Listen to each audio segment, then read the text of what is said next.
जिस बाप की उंगली पकड़कर ये तीन बेटियां चलना सीखी, उसी बाप ने उन्हें पढ़ने के बहाने कमरे में बुलाया और फिर ऐसी मौत दी कि पूरा झारखंड सन्न रह गया। झारखंड के गिरिडीह में एक पिता ने अपनी ही तीन बेटियों की बेरहमी से गला रेतकर हत्या कर दी। तीनों बेटियां जो अपने पिता को भगवान से भी बढ़कर मानती थी, लेकिन उन्हें क्या पता था कि आज भगवान नहीं बल्कि मौत उन्हें कमरे में बुला रही है। एक पिता ने अपनी ही तीन बेटियों को पढ़ाई के बहाने कमरे में बुलाया।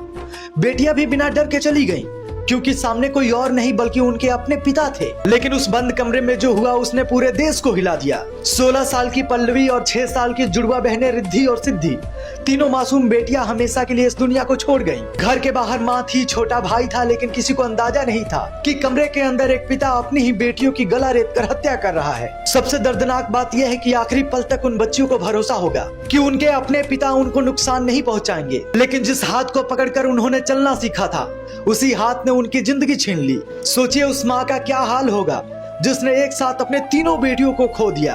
आज घर में उनकी किताबें होंगी, उनके खिलौने होंगे, उनकी हंसी होगी, उनकी यादें होंगी, लेकिन वो तीनों बेटियां नहीं होंगी।